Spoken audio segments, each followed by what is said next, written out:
Hello, everyone. I was mesmerized by the intro video.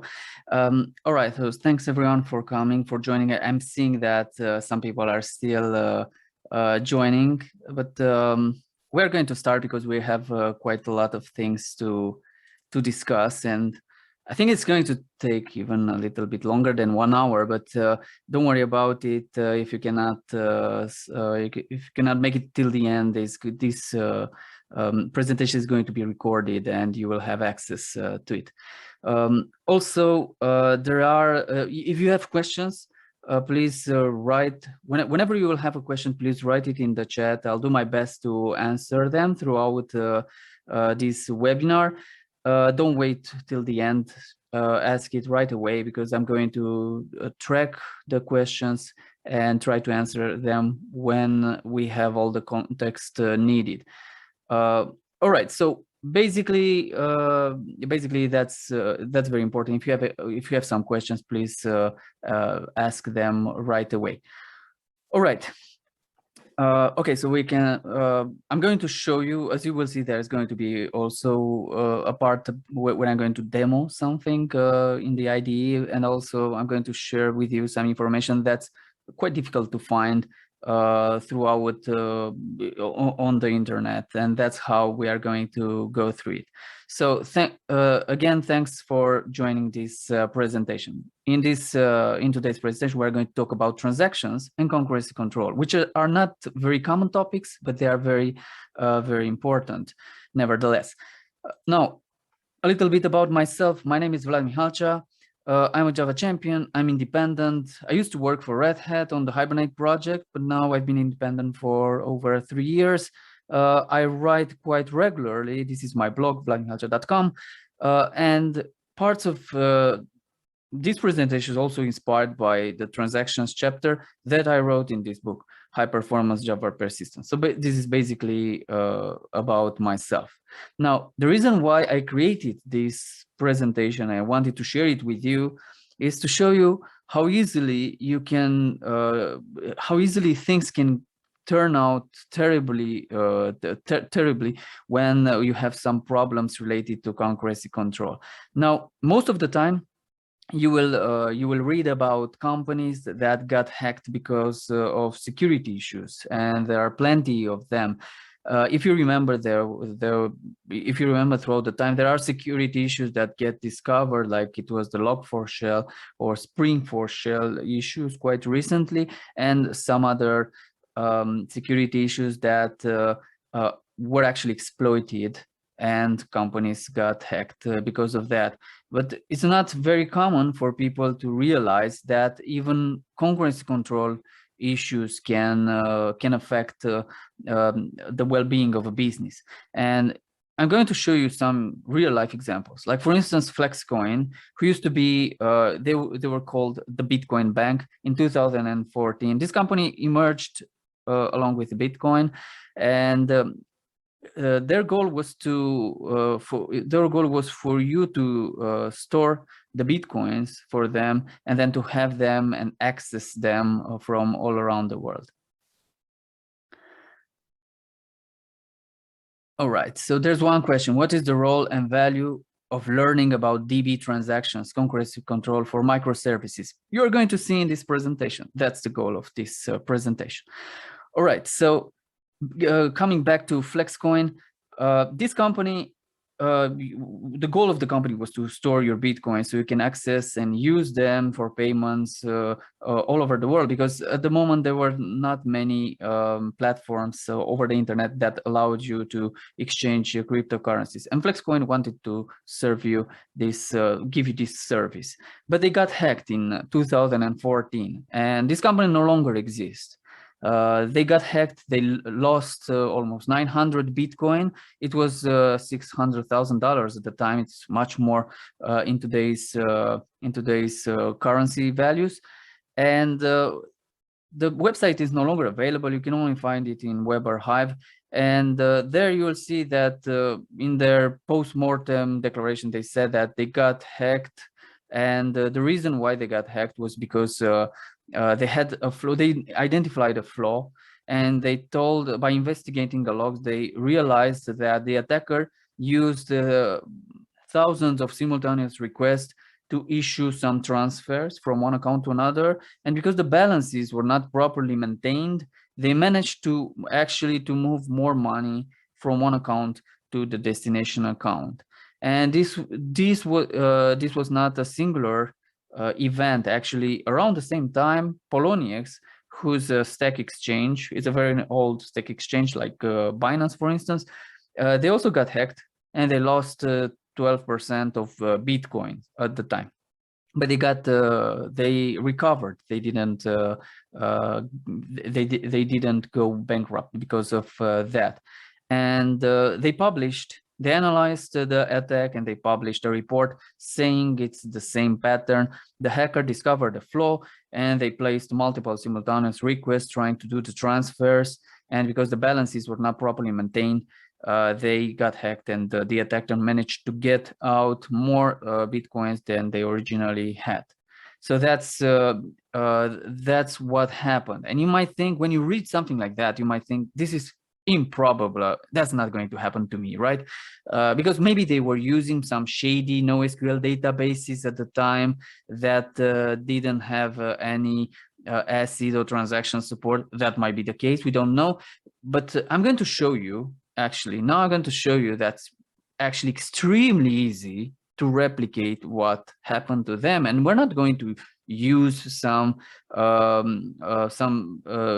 dubious NoSQL database or something like that. We're going to use I'm going to show you with Postgres, but we can see it with Oracle, with SQL Server, with MySQL. It's basically the same thing. And I'm going to show you that it's actually extremely easy to replicate this issue. So let's say that we have this very simple method, a transfer method that takes one source account, one destination account, and a sum of money that we want to transfer. So basically, what are the steps? We will have to identify whether we have enough funds. So we need to read the balance from the source account. And if we have enough money to transfer, then we have to withdraw from the source account, and we have to add to the destination account. It's fairly simple. And I'm going to show exactly how that works. So we have here, let's try with the simplest possible test case for that. We have two users. As you can see, we're using Postgres. So we have two users, Alice. Alice has a sum of 10, and then we have Bob, who has a sum of 0. Bob doesn't have anything. And this is the transfer method. And to make it extremely simple, for instance, the get balance is basically just one query. We're going to execute and read the balance from the account. And it's using JDBC. It's very simple. Because we're not using any frameworks, we cannot blame any frameworks, because otherwise, whenever you have whenever something bad happens in your code, it's basically the framework's fault, right? It's Hibernate's fault. It's not my fault. It's never my fault. It's the framework. It's the framework developer's fault for all the wrong things that happen in my application. So the get balance is basically just a select query. We're reading the balance, and we're providing the account ID, and then that was one method. And the other one, which adds, basically is just withdraw or is adding money. But if the sum is negative, basically where it's withdrawing, is this one, add balance, which is basically just one update. We're updating the account, adding the sum of money we want for that particular account. So it's fairly simple. And what we can do, once we implement this method, we're going to test it like everyone, everyone does testing, right? We're all very good developers. We learned about this. We know that we should implement integration tests, and that's exactly what we're going to do. So we start from an initially in our integration test, we start from a default state that we created in the before method. So we know that Alice has 10 and Bob doesn't have anything. So we do a transfer from Alice to Bob. And the sum of 5. Now, Alice should have 10 minus 5, 5, and Bob should have 0 plus 5, 5. And if we transfer another 5, Alice shouldn't have anything, and Bob should get the sum of 10 in the balance. And if you try to withdraw more from Alice, that shouldn't be possible, and we will be in the same state as we were before. Hello, we're Vlad. going to run this test. And hello, this is everybody. basically how most integration tests are implemented, if they are even implemented, because, you know, this is like, you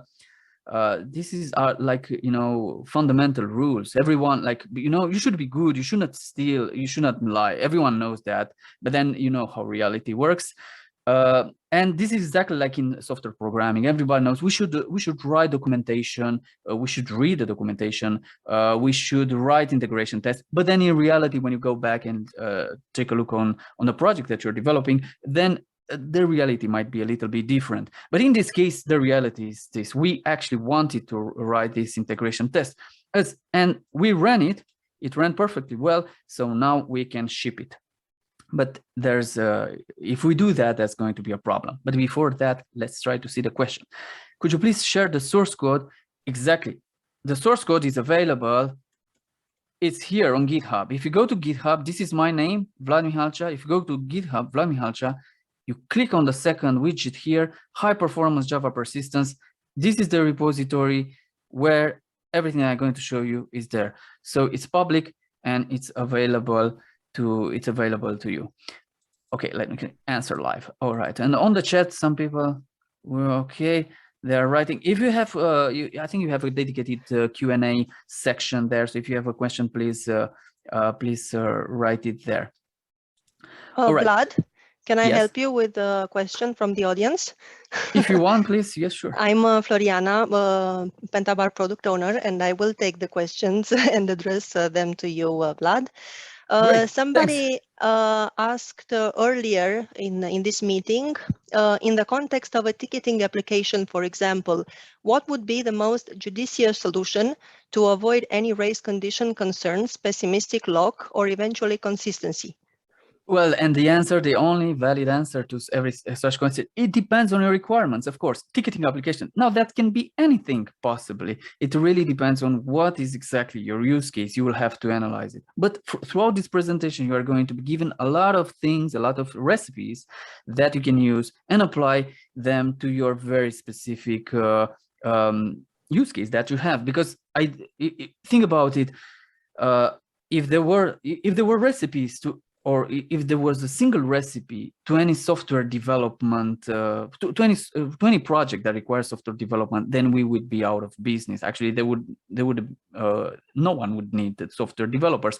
Luckily for us, things are so difficult and businesses are so complex and they are unique that they need unique way of approaching. In that case, it really depends on what race condition. You have to identify them. You have to think which one can really pose problems to you, and then see how, based on which one have to be prevented, then applied. There are many solutions, as you will see. Isolations level, optimistic locking, pessimistic locking. There are many solutions, but you have to identify and apply them specific to the problem that you have. Someone asked here, what is the isolation level used in this current solution? I'm assuming that it's about that test.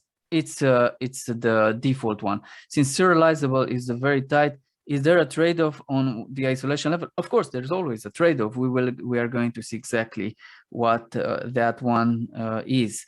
So the problem is the test case. Actually, it's great that we had a test. It's the worst it would be not to have any integration test, but we had one. But it's not going to help us in the context of using multiple concurrent threads, and that was exactly the problem that was reported by Flexcoin and by Poloniex. They said that the attacker used multiple concurrent threads to do that transfer, and we're going to do exactly that. We're going to use multiple concurrent threads to do the transfer, and in order to coordinate them, I'm going to use this countdown latch. Now, this countdown latch is like a gateway where threads can wait, and when the value of the counter reaches 0, the gate is opens, and then you have all the threads running. So why we need these countdown latches? We need one to make sure that all threads are going to start at once. So we create, in a for loop, we create the threads and we start them, but all of them are going to wait on the start latch.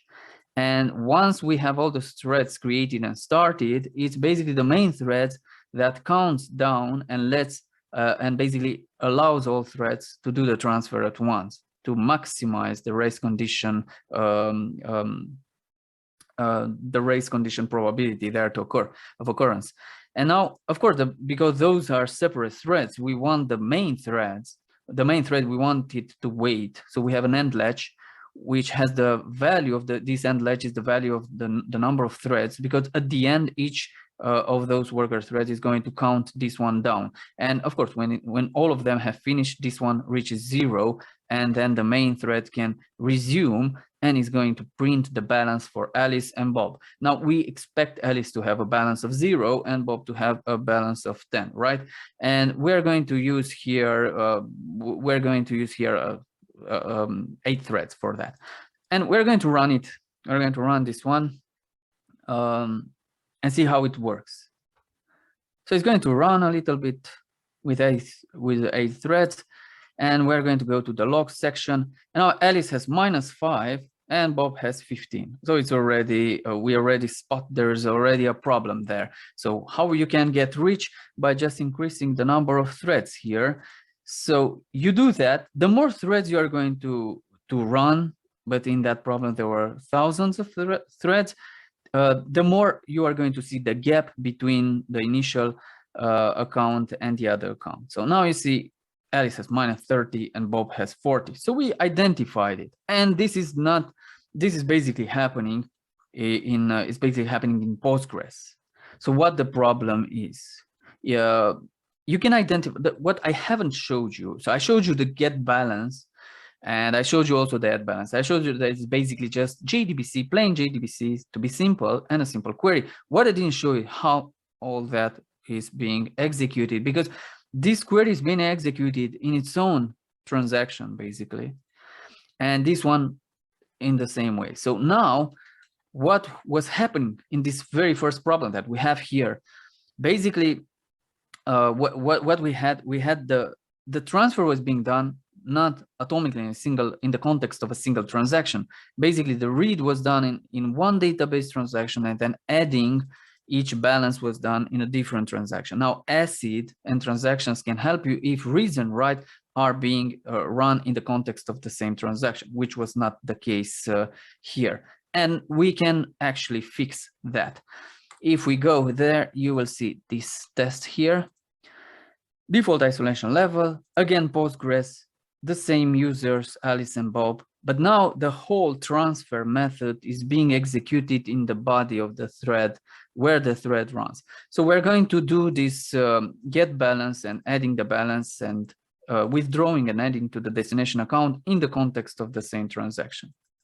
And we can run, and if we do that, so we identified the first problem, and we are going to run again this test, this time having the reads and the writes executing in the context of the same transaction on Postgres. And we can see that the problem is still there. It hasn't disappeared. So actually, as you can see, it's actually very easy to replicate it. And the only way I'm going to show you toward the end, I'm going to explain you why what happens like that, why it happens like that. If I'm changing the isolation level, as you will see here, to repeatable read in Postgres, and I'm rerunning this example, you will see that the problem is fixed. What's interesting about it is that if I run it in MySQL in repeatable read, it will still occur. If you try to run it in Oracle in repeatable read, there's a problem. Oracle doesn't have a repeatable read. So even if you read the standard is just a standard. So as you can see here that this problem was fixed. Why? Because in repeatable read, you are going to see a series of exceptions being thrown, could not serialize access due to concurrent update. So basically now the database enforces this for you. And as you can see, we had to think it through a little bit in order to identify the problem and get the fix to it. Actually, there are many ways to fix it. You could fix it using optimistic locking, using pessimistic locking for update on the select of the balance. There are many ways you could see it. But the first example was just plain JDBC, and nowadays you're not really using JDBC. Maybe you will view it as, oh, this is very distant from what I'm developing. So more like if you're a Java developer and you are you're writing some web or enterprise application that involves some relational database, I bet that 70–80% of you are using Spring, right? Spring and Spring Boot. And that's why I'm going to show exactly that you can actually emulate this in the same way using Spring. Now, someone wrote here a very long question. I'm going to try to answer it when we have some time. So the very same thing we can actually see it with Spring. So we have these two users, and let me go here to show you. We have this transfer service here. You can see it, reading, getting balance, and we have these balances. I even made it even simpler. I'm not even using Hibernate. I'm just using the same methods. And we can see here that if I'm running this example, it's the very same example we had before. If I'm running this example here, this transfer here, if I'm not properly managing transactions, it's still not going to work as expected, as I want it to work. So it's basically the same thing, but this time it's using Spring. So as you can see, still the balance is wrong. And what was the first problem? We didn't execute this in the context of the transaction. This is very simple. You forgot to add this one here. That's the one of the best goals of the service layer, is to define the transaction boundaries. Otherwise, it's basically the repository which defines the boundaries. So instead of having one transaction, you would have 1, 2, 3 transactions. And that's not what you want, because the database cannot provide you ACID guarantees. But even if you do that, let's raise it a little bit, this thread count, let's make it 32. Even if you do that, as we have seen before, that's not really enough, because the default isolation level, as you will see, doesn't give you a lot of guarantees in reality. In reality, it gives you not many guarantees, because there's a trade-off between performance and correctness. So still, it still doesn't work. How I thought that Spring was supposed to isolate all these issues from me. In reality, it's not enough. You will have to reason about all those and come to the conclusion that in this case, using something like repeatable read in Postgres, that would be a good solution, because repeatable, what's the isolation, why the repeatable read fixes this in Postgres is because repeatable read in Postgres fixes the lost update anomaly, which is basically the anomaly that we're facing here. And as you can see, under repeatable read, the problem is basically gone. Let me check a little bit the questions. Which way of setting the isolation level is more suitable, on the application level or the database end? On the application level, because you want to have it a default one, which is lower, and then you want to set it on a per use case basis. Now, unless you are using something that it rarely, sometimes maybe, I wouldn't say never, but it's rare that you will have to use a very high isolation level for any possible use case. But luckily, you can configure it on a per use case basis. Okay, so some people write the questions on the chat, so that's going to make it much more difficult to try to yes, everyone, someone asked if they are muted. Yes, people are muted, because think about it, you are almost 300 persons here. What happens with SQL Server in this case? With SQL Server in the default isolation level, it will fail in the same way. Okay, so now going back to the problem. So we saw that this is actually very easy to replicate. In fact, you have to reason about it. The problem is called lost update, and even if you read the standard, you're not going to find it there. This is how the lost update works. You read something, everybody does the same. So we had all the thread reading the balance, but then when Alice tries and reasons that I'm going to withdraw 5 from this value of 5 that I read before, the problem is that she's not withdrawing from the balance that she read, she's withdrawing from the balance, that current balance that's now here, which was updated in the meanwhile. This is called the lost update anomaly. All right.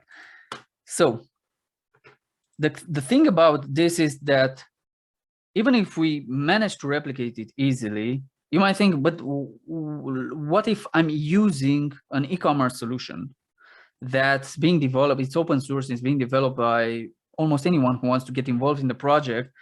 Would that contain issues like this or not? And that was the topic that was a question that Peter Baylis, who I think he used to be a professor at Stanford, I think that he left, and he ran a research with his team, and they analyzed a lot of open source solutions in Java, in Ruby on Rails, it was Python there, the e-commerce solutions in PHP, WooCommerce, and among all of them, only one protected against all anomalies. The others had more or less this kind of issues, where actually some issues could happen under certain circumstances. So the thing is that this problem is not easy to solve. Now, when it comes to transactions, Jim Gray is the person who actually created all the theory behind it. Because at first, if you think about it, at the end of the 70s, the beginning of the 80s, that's when relational databases emerged. And previously, databases were not relational. They didn't have this way of interacting with them. So the whole theory of transaction was actually written and developed there. And Jim Gray said that he coined basically these properties of transaction, that they should be, now we call them ACID, but initially they only had three properties: atomicity, durability, and consistency. What do all those terms mean? Now, in reality, you know, everybody knows about this acronym. It's very popular, especially when you go to get a job, and they ask you a lot of those very common questions. What's polymorphism? And they go to databases, or deadlock is also very popular. And they go to database. Do you know ACID? And even if it would be quite a game if you want to play a game with the recruiter. Just try to get into more and more details about them to see exactly how much they know about this, because everybody just stays and resumes themselves to just the definitions. But basically, behind those, behind that catch term ACID, there's actually the properties are actually very important. What does atomicity means? It means that once you understand atomicity, you understand that the database is basically just a state machine. That's what the database is, and the transactions change the database state from one consistent state to another consistent state. That means that in your transaction, when you put that transaction on your service layer and you call multiple repositories, you do reads, you do writes, you do modifications, all those modifications should be, they operate against the database, but at the end, when you commit, all the operations should leave the database in a consistent state. That means all the constraints should be validated. If one of the constraints is not validated, you have to revert all the other changes and come back to this previous state. That's why if it's atomic, and if all those changes are atomic, they allow us to move the database from one consistent state to the other. Let's see some other question. However, I guess selecting for update would work here as well. Yes, select for update would work here just as well, just like optimistic locking. There are many solutions.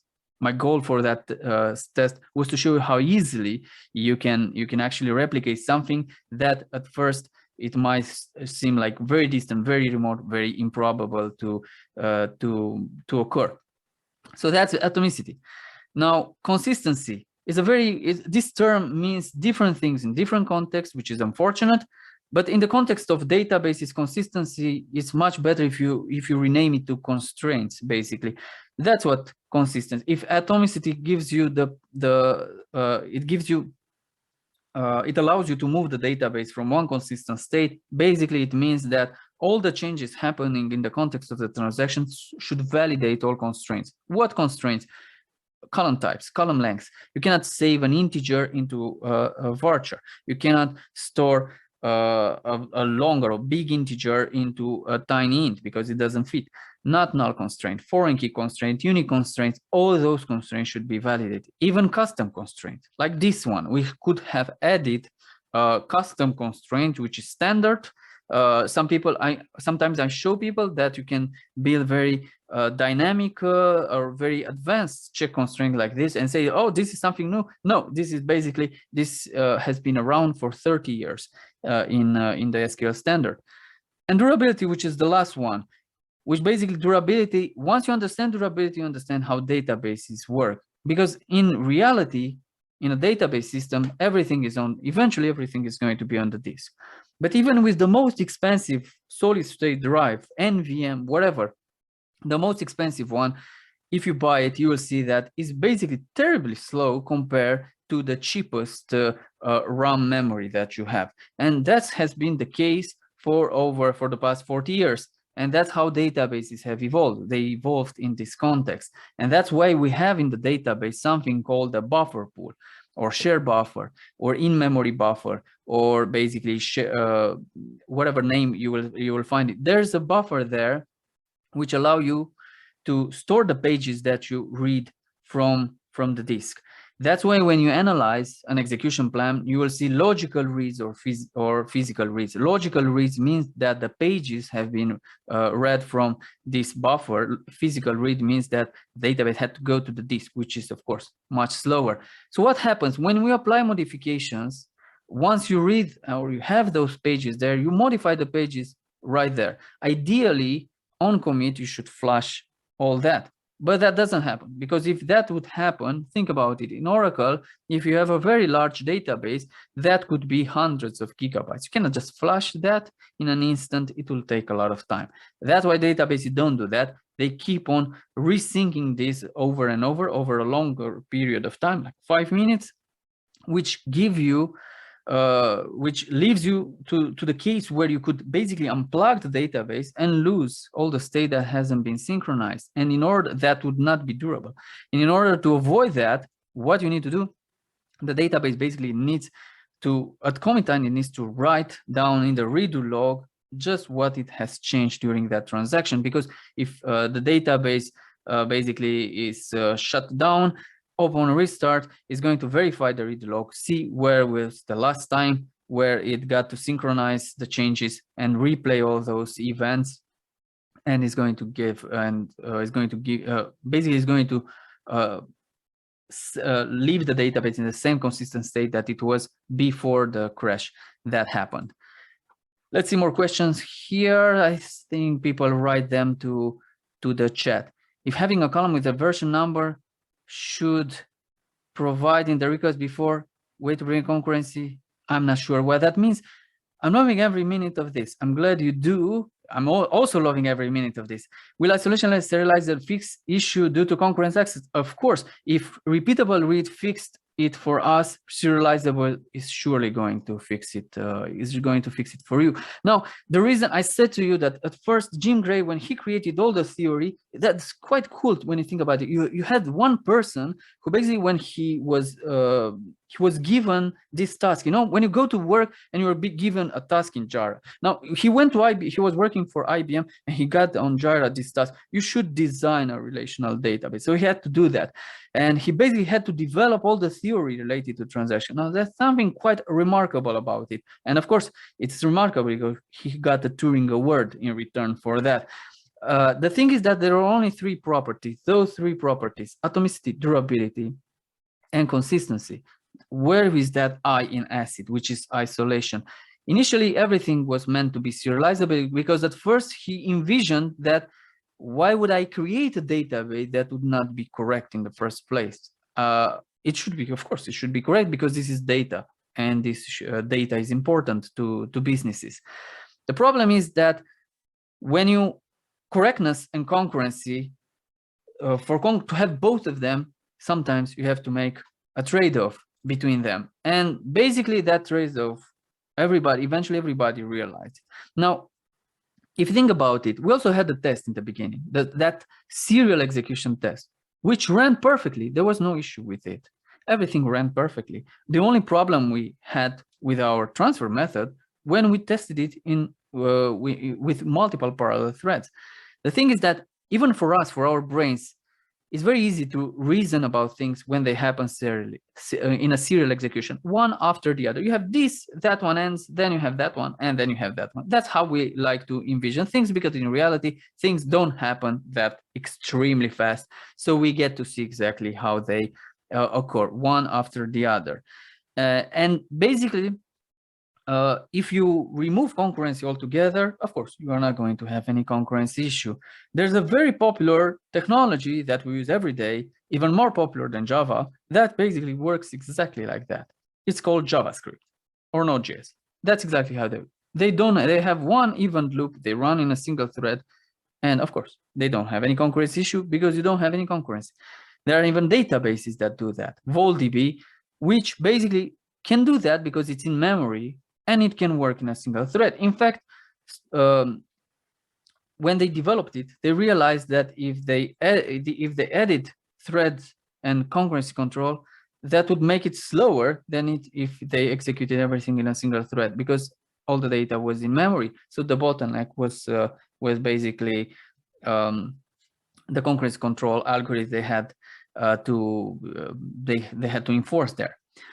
So that's, if that was serial execution, in our case, reading the balance, updating, that would be one user do that, followed by another user doing that. Of course, by the time this user verifies the balance, this user is going to observe all the changes where Alice have left the database. So that's easy to reason, and it doesn't have any problem. But the thing is that databases don't work like that. You know, when you configure the database, we know we have database, you have connection pools, we are using Hikari. Why? Because we have multiple connections. You never connect to the database using a single connection. You connect to the database using multiple connections. But if you have multiple connections, that means we have the same use case for the integration test with parallel threads. So you have the possibility where users can do whatever they want. You cannot control them. They can issue their reads and writes whenever they want. Basically, the database is just like an just like a command engine. It just takes commands and execute them. You have no control over the user, what they are doing there, in which order, at least from the perspective of the database. And that was known right from the start. All databases were designed to allow multiple connections. And Jim Gray said that as long as the outcome of those transactions, concurrent transaction, is equivalent to a serial execution, any possible serial execution, then you have this property called serializability, which is what the serializable isolation level should give you. So what does it mean? It means that if you have two users, Alice and Bob, there are only two possible serial execution, A followed by B, or B followed by A. If you have three, you have 3 factorial, 4 factorial, and so and so. If it's equivalent, if the outcome is equivalent to any of the serial executions, then it means that you are serializable. Let's see on the chat what people are saying. You saved me with this article last week. Does isolation or repeatable read is like serial execution? No. Serial execution means one user can access the database. Repeatable read means that it prevents some anomalies while allowing concurrent access. We saw it because we had concurrent access. We set it to repeatable read. We had multiple threads. Some got failures, and in the end, we got the right state. Someone said, how is different in terms of efficiencies writing redo logs to disk from writing tables data? That's a great question. Marcin wrote, how is different in terms of efficiency? Why writing in durability, writing to the redo log is fast, while flushing the buffer pool is slow? Well, first, the buffer pool, I'm going to show you exactly. Stack Overflow performance. So this is how Stack Overflow works. 1.3 billion page views per month. You would imagine that, oh my God, this is going to require, for this, if this one runs in a cloud, I'm going to need 100 database nodes. For that, I developed an application that had a lot of nodes and a lot of database nodes. But in their case, there are just 2. Basically, it's just one SQL Server node and one that is for standby. Yet it works, and we can all connect to it, and it works perfectly well. How is it working so perfectly well? This is the secret here. It's 1.5 terabytes, and for those 1.5 terabytes, at least 1.3 terabytes is, or basically around that, is basically the buffer pool. Now think about it. On every commit, every transaction, basically here, think that you have some, it tells you that the home page loads in 12 milliseconds. So you can see that any transaction is less than 10 milliseconds. So every 10 milliseconds, you'll have to flush those 1.2 terabytes of RAM, which is basically impossible. You cannot do that. So what you can do instead of flushing the buffer pool on every commit, you are writing just the tiny bit of information that you change, everything that you change in the transaction. Why is it fast? Because it's a very small amount of data that you write, and because you're writing it in serial fashion. You have sequential write. You write in a circular fashion in that redo log. You don't have to do random access writes. That's why it's fast. The volume is very small, and you're right in a sequential fashion. Is it possible to do in serializable mode with multiple transactions across different databases? Across multiple transactions across databases in serializable? No, of course, that's not going to work. Serializable is only in the context of one transaction which connects to a single database. Of course, you can do, if you want to connect to multiple databases and to enforce, you will have to use something like JTA, like XA transactions, global transactions for that. But the guarantees are always, you cannot read from one database and then assume and write in another and assume that the balance is across multiple nodes. Somehow you have to, that's why you have that single primary node replication, because using multiple primaries, that opens the gate to a lot of other difficult problems to resolve. All right, so Jim Gray said, at the moment when he wrote this, he said that he didn't say how you should implement them, but he basically hinted. He said that you should use some locks there. What locks? You should have shared locks or read locks and exclusive lock or write locks. The read locks prevent exclusive locks, but allow shared locks. Exclusive lock prevent everything. And that's how the first concurrency control, which was very popular at the time and still available in SQL Server, emerged. The two-phase locking, which gives you strict serializability, not just serializability. We will see exactly what that means. Two-phase locking is extremely simple. Basically, it tells you that when you read, you should acquire a read lock, and then others can also acquire a read lock. How you can emulate that? Using for share in Postgres. And others can also acquire a shared or a read lock on the same record that you acquired the read lock before. But when they try to update it, they cannot do that. They cannot do this update here because this one is being blocked by this read lock that was acquired previously by Alice. After Alice commits, her lock is released, so Bob can proceed, and he does the update.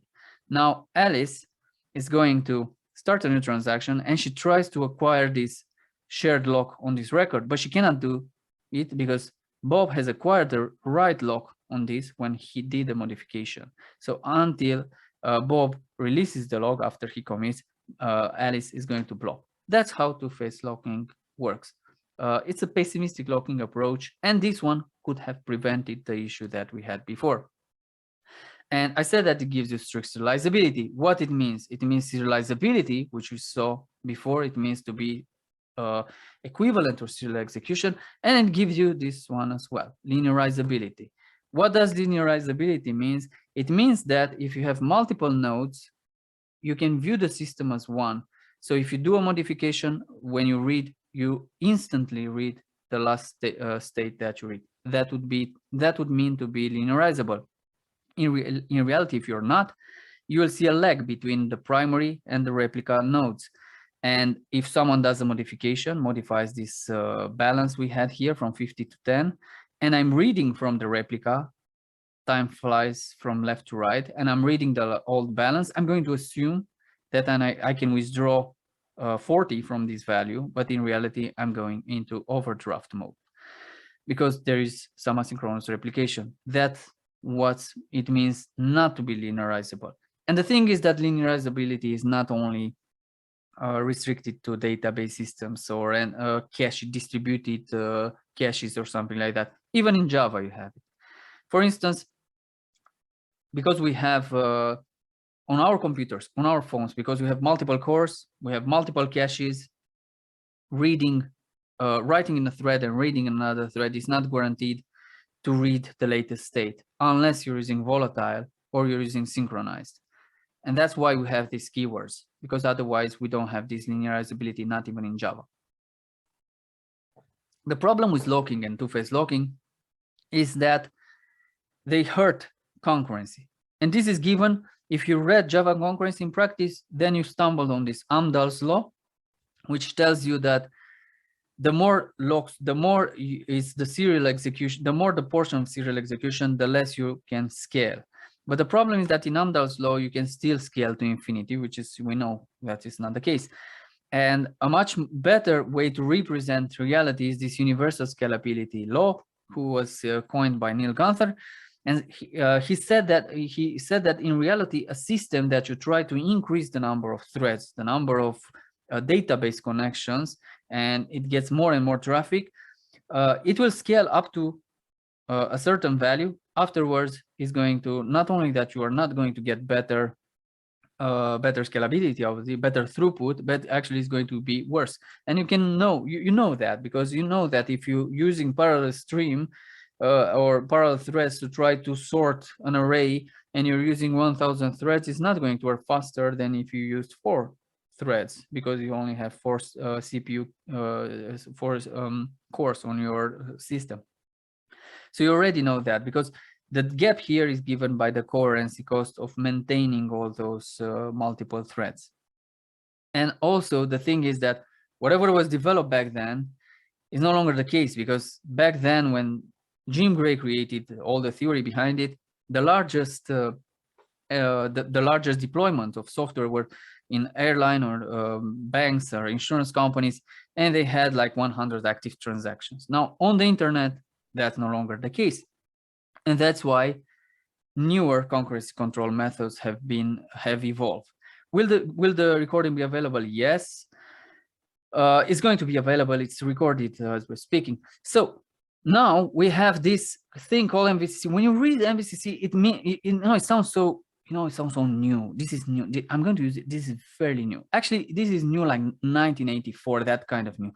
This is the reason why Oracle is so successful, is because they bet on this right from the very beginning. And throughout the 80s, they actually crushed the competition, because their database really worked extremely fast compared to the other ones which use two-phase locking. So what's the trick behind it?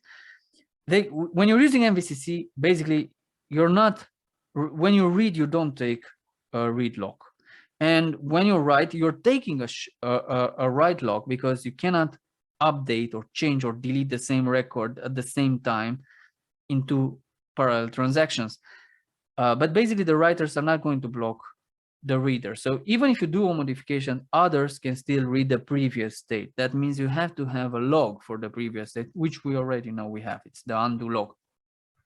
So how does this work? You can view it very easily on Postgres. In Postgres, when you have a table, in reality, you have more columns than you actually see or you created. And you can even query them. You see here in this table has this ID title column that I created on purpose, but it has this xmin and xmax columns as well. And when you insert a record, the xmin column is set with the transaction that created that record. What it means? It means that until I'm going to commit, only my transaction is allowed to read it. Others will not. Even if the record is there, other transactions cannot read that record. But after I commit, others can view it as long as their transaction ID is higher than this minimum xmin column here. That's how it works. Delete, how it works. You have a record there, and now Bob decides to delete it.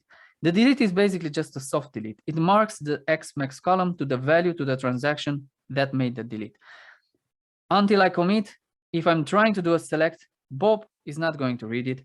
Alice can still read the record because that transaction hasn't committed yet, but after commit is done, that record is just hidden away from you. Even if the record is there, it's hidden. How it's collected? Using vacuum. It works like the garbage collector in Java. So the update, how it works.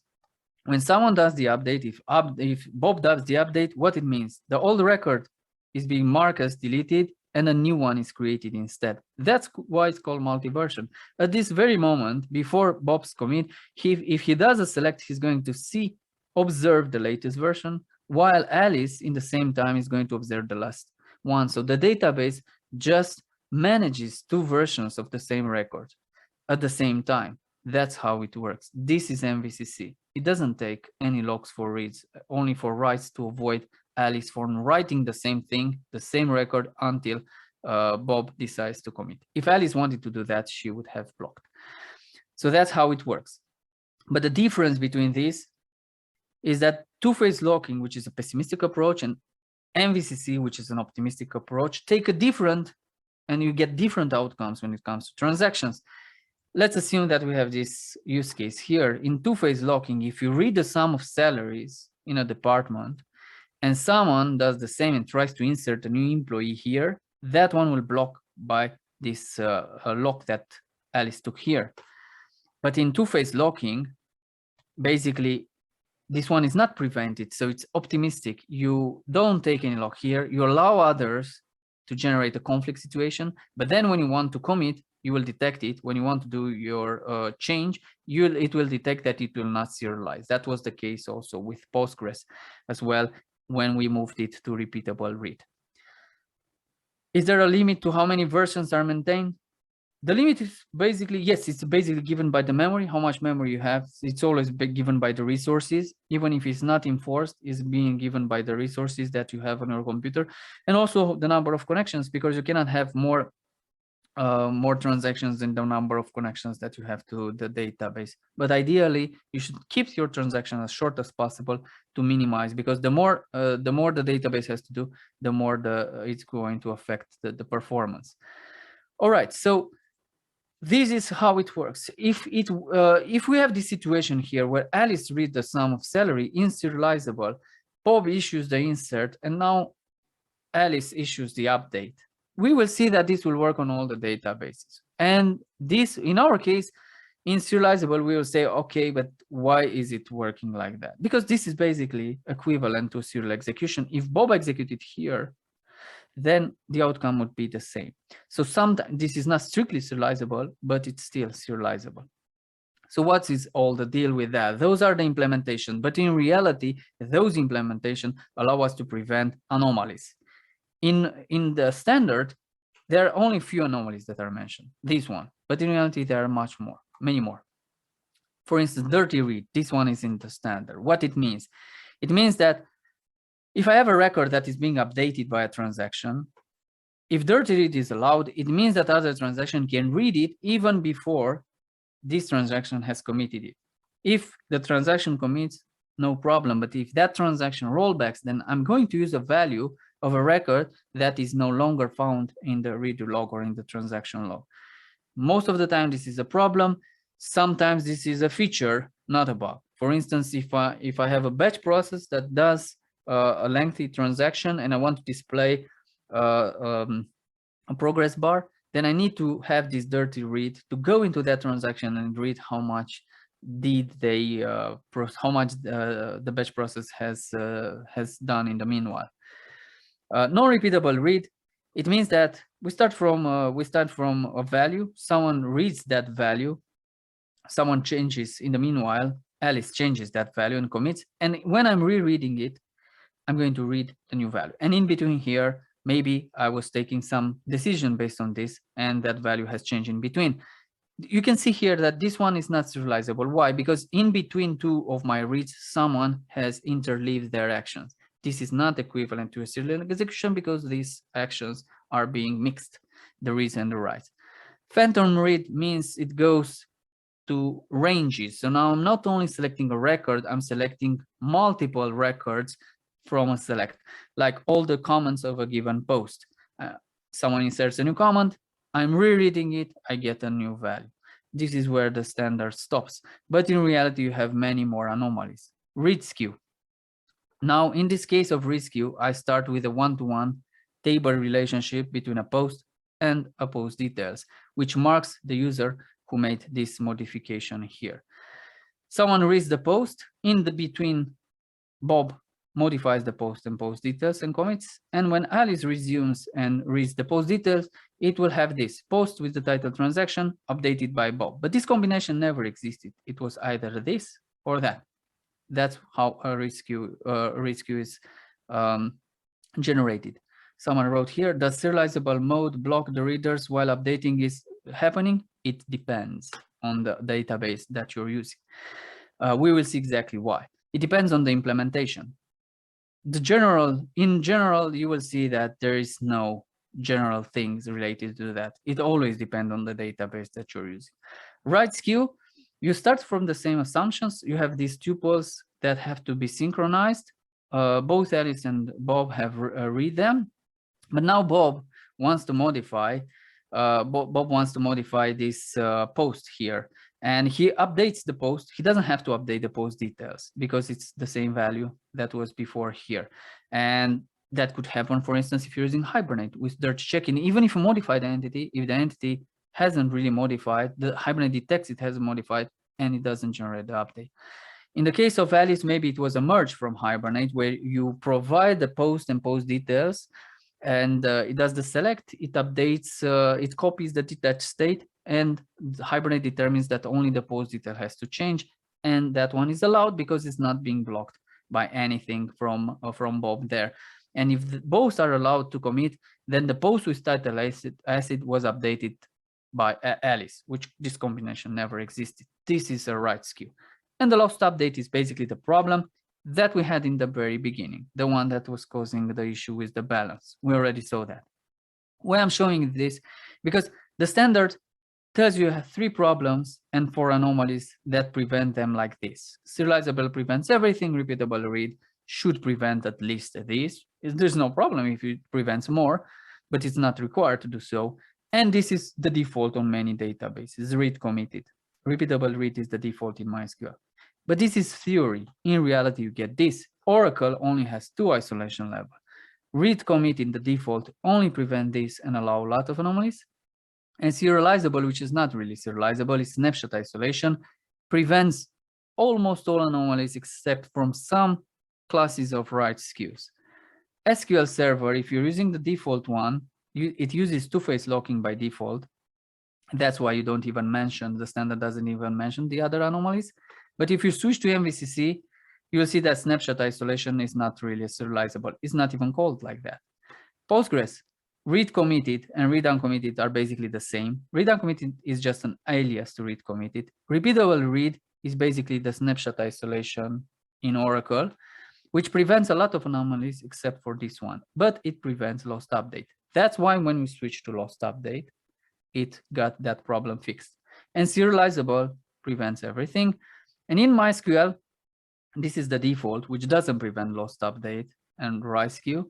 But when you switch to serializable in MySQL, it basically uses locks, like in two-phase locking. So each database is basically unique in the way they implement this, prevent these anomalies. But all this was being developed in this era where you had mainframes and terminals. And nowadays, when we have internet, the problem is that the read can be done in one database transaction, in one HTTP request. In the meanwhile, someone can modify it. And then when we try to make the write, we're going to basically we're going to omit this change that happened here. The problem is serializable is not going to help you here because the reads and writes no longer happen in the context of the same database transaction. So you need something else. You need, for instance, you will need a version in order to prevent this thing. Now, most often you will find it using int or long, but don't do that. Use short.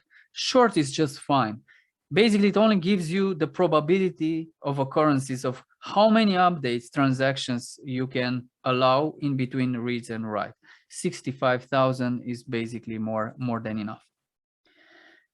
Someone asked about the recording of the session. Yes, that's going to be available. So how does the version works?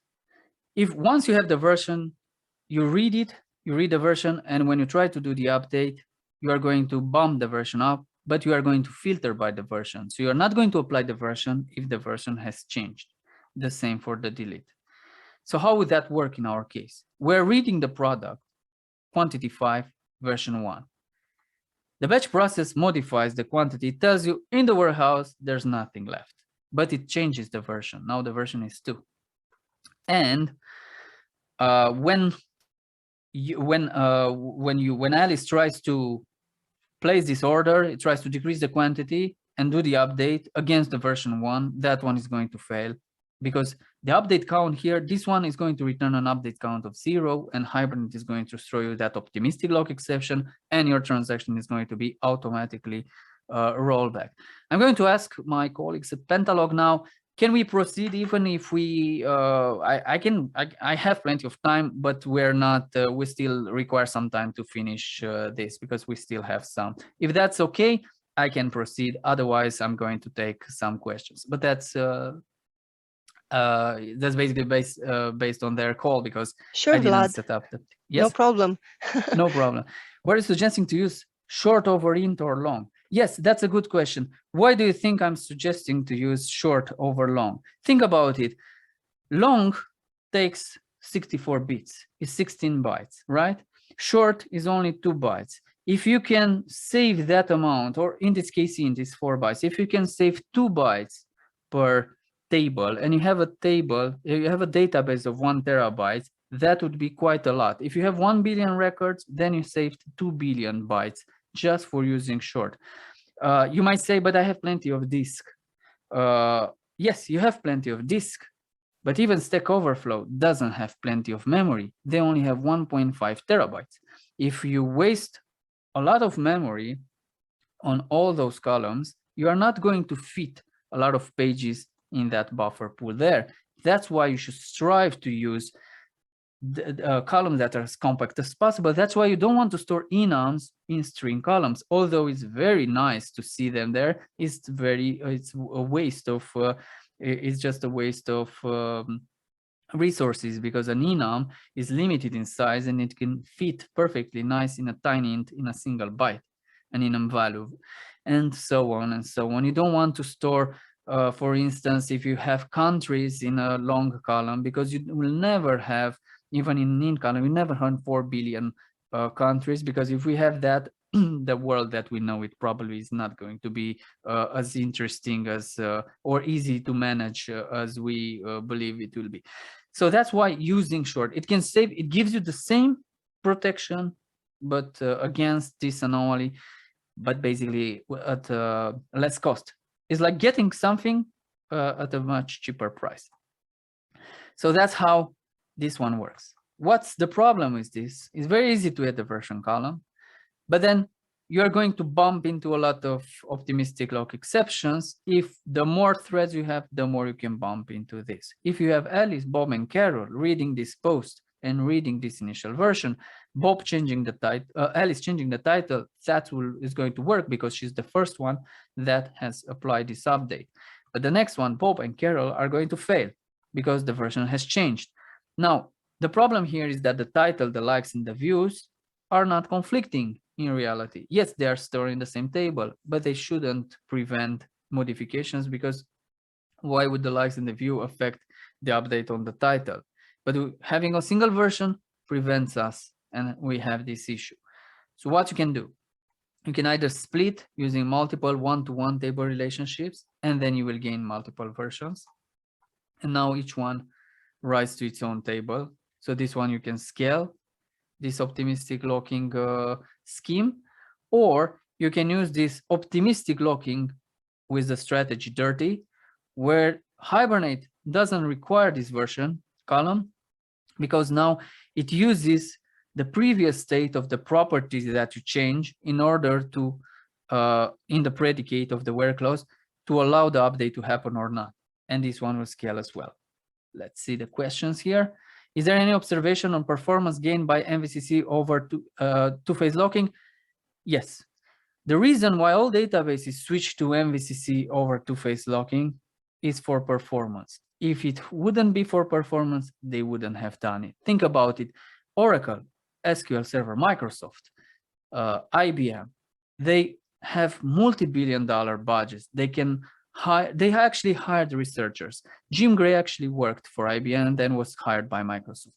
They have researchers working for them. They have brilliant developers, much smarter than I am, who work for them.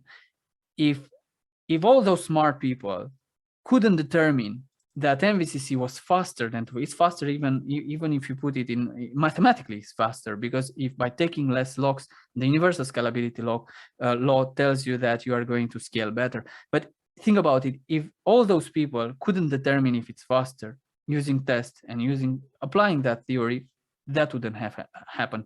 That actually is the reason why Oracle got so popular. Oracle is the #1 database even today because they made that right choice in 1984. Because they bet on MVCC, not on two-phase logging. Now that bet that they did then created a multi-billion-dollar business along the line. So yes, it's faster. You can test it even if you want. You can easily test it. You can have, but you will have to test it against the same database. So how you can do that? You can use repeatable read in MySQL and then switch to serializable in MySQL, because you have to compare apples to apples, not apples to oranges, against a different database. And you will see the difference between them using multiple concurrent threads.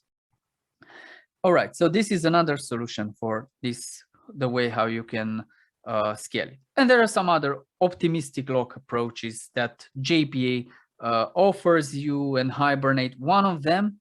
That one is being applied by default, but this one, optimistic force increment, is applied explicitly. It's a way for you to change the version of a record, even if that record hasn't really changed. Where would you want to use that? You can assume that you have to implement a system like Subversion, which was very popular before Git. If you know what Subversion is, that's how you know if you're old. If you don't know what it is, that means you're young. You're great. I even know what CVS is, which it's not a compliment for me. But in this case, we have this repository that has a version. So what we want to do, we want to create issue commits, like you have it on your version control. So how that works? Alice and Bob read the repository using optimistic force increment. Nothing happened at this moment other than reading the record and the version of the repository. But now when Bob wants to try to do the insert, they are going to insert the commit and the changes. But because they had this optimistic force increment, they are going to apply. That one is going to trigger, Hibernate is going to trigger and change the version, bump the version of the repository. And if Alice tries to do the same without taking an update and get all the changes from Bob, she's going to fail, because this update assumes the version is the one that she read before and the version has changed. That's how you can use it. And what's interesting about this, first we had this two-phase locking and strict serializability. Oracle moved to MVCC. Then we had some dark ages of transactions in 2009 there, where you have no SC, no SQL. It was free, no guarantee. You don't need those guarantees. Of course you need it, all those guarantees. What's interesting about this is that the new class of databases, Yugabyte, Google Spanner, CockroachDB, Voltdb, they nowadays default to serializable, which is actually stronger than what relational databases offer. Why? Because actually ACID and transactions turn out to be very useful. Even MongoDB, which is the most popular NoSQL database, now has support for ACID. Why? Because it's important. They didn't have at the very beginning, because they couldn't implement it in time to release and to gather enough market share to justify the business that supports the development. Because development doesn't exist if there isn't any business to pour money into development. That's how it works. Without business, you don't have any development. Or for Google, when they created Google, they had Bigtable. They could scrap the entire internet. They created their own database, Bigtable, for that. It worked perfectly well. It had a very huge problem. It didn't generate any revenue. They wanted to generate revenue, and they realized that they can use ads. They could place ads and sell ads for that. But to sell ads, you need real-time betting on those ads.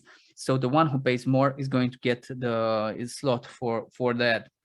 So that's how it works. You need a real-time database that works like a relational database. They didn't have one, so they inventing their own database. Google Spanner, that's how it was created. It was created for them.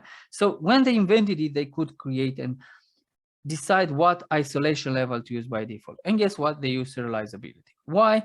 Because this is a new trend in SQL. Why? Because they believe that it's actually better for performance to deal with performance problems generated by more checks than to have not have these guarantees and try to code around and try to figure out what are the solutions for the problems that we had in the first place. All right, so to wrap it up, because we extended a little bit, what I want you to get from this, the very first thing is that without testing, you will never have the confidence of what your program is doing, especially when it comes to databases, especially when it comes to concurrency and databases. You really need to write this integration test. That's the first step. Then to understand, once you have the testing, if they fail, they don't work as you expect, to try to understand how the database systems work. Well, a very unpopular thing that I'm going to tell you here is that you should read the database manual. Now think about it. If you're a developer for 5, 10, 15, 20 years, and you've never read the database manual, think about it, how a good investment have been. You spend 1 or 2 days of your life to invest in something that is slowly changing, and you can keep up the pace with all the changes that happen. That's a great return of an investment, I would say. If you haven't done it, I strongly suggest you to do so. Sometimes you have to dig even deeper, because the thing that I showed you, you're not going to find all of them in the manual. Some things you auto-discover them, you find them in articles, others you find them in a research paper or in conversation with people on Twitter about how database systems work that happen to work for those database, with developers that happens to work for those databases that you are investigating. And to understand what anomalies occur and what are the solutions. We have seen here, we could have used pessimistic locking, optimistic locking, raised the isolation level for the problem that we have. There are many solutions. We didn't do it randomly, we just applied it, knowing exactly what we are doing there. So thanks for staying up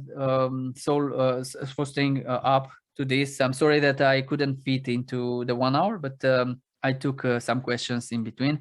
I see that there are many more here. I'm trying to answer the one which Vlad, I didn't. if you want, please take another maybe 4 or 5 minutes and answer a few questions that are in the Q&A section. Sure. Yeah, sure, I can do that. I have time. I have plenty of time. Talking about the MVCC, when some jobs or tasks are updating the same data at the same time. Yeah, that's the first problem here. When some jobs or tasks are updating the same data at the same time, they cannot do that. Only one transaction can update or delete a record at the same time. If others try to do the same, they will block. So when it comes to writing the same record, everything will serialize. The problem is that you modify something and then you read it, and then you interleave reads and writes in between the transaction. A conflict will arise, a retry will be required by one or more job tasks. The question is an occasional retry better? It really depends. If you can only retry on the things that cannot affect, that will guarantee. So for instance, what you can retry? You can retry, for instance, if you got a deadlock. You can retry from a lock acquisition exception. You can retry from things that are more related to infrastructure and to random occurrences rather to constraint violation exception. Because if you get something like a constraint violation exception and lost update is one of that, because you're relying on all state, that's not something that you can retry and recover from, other than basically restarting from scratch. Get the latest updates and try from scratch.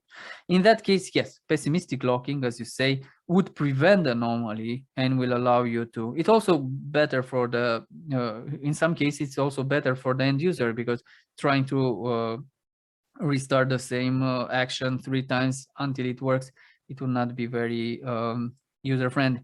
Can we have atomicity if we need to make a change in the DB, but also make an HTTP call or write to an Elasticsearch index, send an event to a message broker, and holding the transaction? Yes, you can, but it will not scale very well. So you have to design it in such a way to minimize the database transaction while you do so. So how you could do that? you could basically try to do the database transaction first, and then using something like the Bayesian, read the change that you did, which was atomic, and then apply the Elasticsearch index. You'll say, but I'm going to have a gap between them. You will always, that's not really, if the gap is short, that's rarely a very big problem in reality. And the thing is that people say, yeah, but it's not the most accurate. But I think even if it were the most accurate, it still wouldn't, you're always reading a point in time, a snapshot. After you read something, there's no guarantee that that value couldn't change in between. In between, you read it and you think about it, that value might already be stale. So what you really need to do, you need to take the action when you write data and make sure that you are not judging that against something that wasn't changing between. All right, aren't events projection, event sourcing a better solution? No. The short answer is this: no. Whenever you're seeing something, this applies to anything in life. Whenever there's something that's a hot technology, a hot stock, something this is going to change things from the ground, like cryptocurrencies, is going to reshape everything. No, it doesn't. And there's actually even demonstration to it. It's called, it's basically on the Lindy effect. If the lifetime of a non-perishable item basically is given by the time that it's already been here. So it's something like it's something. If a technology has been around for a long time, the chances are that it's going to be around here for a very, very long time. You know, when people said in the 90s that COBOL was dead, yeah, we know about that. 30 years later, it's still there. That's the bad news about, if you don't like PHP or MySQL, I have very bad news for you. It's going to be around for probably 20, 30 years from now on. So event sourcing is a better solution? No, of course not. It's not a better solution, because event sourcing, it means that you take the log and you put it in front. You already have that log. It's called the read log in the database. It's not in front of your model. If you're taking the read log and you accept all the events, it means you accept even the actions that will fail. Read log discards all the actions that have failed. So why would event sourcing? Event sourcing makes sense only in the context where it evolved, in the context where in event-driven solutions. But then even even a database can be, and the front-end application that has a database can be the front of a larger system. Like this is how it works on Facebook. The MySQL databases in the front end are just the gateway to an entire stream of system, and a very large system that sells your data and places ads on your behalf. There's a huge machinery behind the scenes, and basically that is basically still event sourcing, because the changes that you're doing there in the front end become the input for other things. Think about databases, Redulog, Debezium, and Kafka, something like that. So in that case, event sourcing, it sounds very new, but in reality, it's not really as new.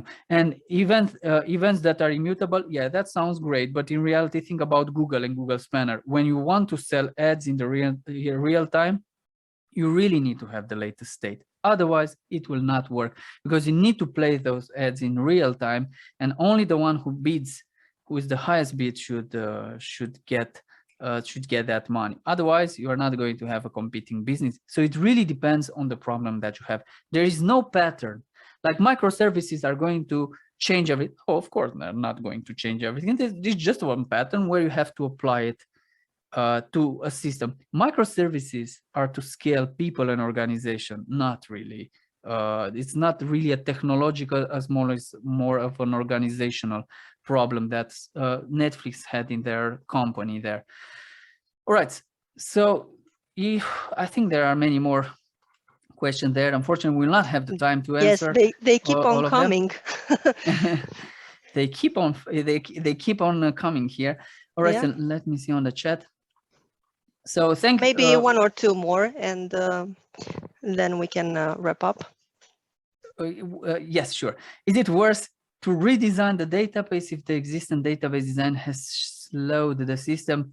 No, you don't need to redesign the database. In that case, you need to do performance tuning for that. You know, if something is slow, you don't need to jump to a different technology. You need to investigate, why is it slow? and fix the problem. Like for instance, if my car doesn't run, so if my car doesn't run slowly, it could be because I don't know how to drive it. It could be because it has some problem that can be fixed. Doesn't mean I have to buy a new car. Sometimes you just have to identify the problem is and fix it. So you should view it like this. If something is slow, do performance tuning. If something is slow, you don't have to switch to a new technology. If you look at the system and say, this system was implemented as a monolith and is slow, it's because it was implemented as a monolith. No, it's because because it was implemented in a way, and because it has a specific problem that makes it slow. Maybe it lacks an index. Maybe you are reading more data than you should have. That wouldn't have been prevented even if you used microservices. All right, so let's see from the QA here about your course. Okay. Can you explain what's the difference between that? I'm going to answer that if you write me an email. What's the typical snapshot contained in MVCT? What does a typical snapshot? I don't understand that question. Okay. What if we work in a multiple instance microservice model? How would the Spring transaction orientation would work like this in repeatable read? Well, even if you're using microservices, it really depends on how you design your database. Because if you're using a single database and you have multiple microservices, then all the rows lead to the same database and you can use database transactions. Now, if you go to what some guru says about polygon persistence, which sounds great in theory, but in reality it's a disaster. Don't do that. Don't do polygon persistence. That's a path that leads to a lot of sorrow. I can give you real life examples of companies that had a lot of databases even before microservices was popular, and they had no idea how much money revenue they were generating to provide information to the stakeholders. So they had to aggregate all the data in a single database so they can take that decision. So if you're using multiple databases, of course, it's going to be it's already very complicated, even if you don't have multiple databases. The more databases, even if there are different technologies, the more difficult it's going to become. The more updates you have to do, you have to fix security patches, take care of backups for them, do monitoring, do failover when databases node go down, and so and so. Don't do that. All right. So I think we managed to answer, or I hope I answered as many questions as possible. Many have asked if this was recorded. Yes, it's been recorded and it's going to be available. So you should take a look on the PentaBAR website. That's where it's going to be published. And you can subscribe to their Twitter channel to be informed about it or other future events. And I want to take the opportunity to thank you for staying up late for this and to participate in this meeting. I had a lot of things to share with you. I hope it was useful. So thanks again for participating, and I hope you enjoyed it. Thank you, Vlad. Thank you too. Good evening, everyone. Good evening, everyone.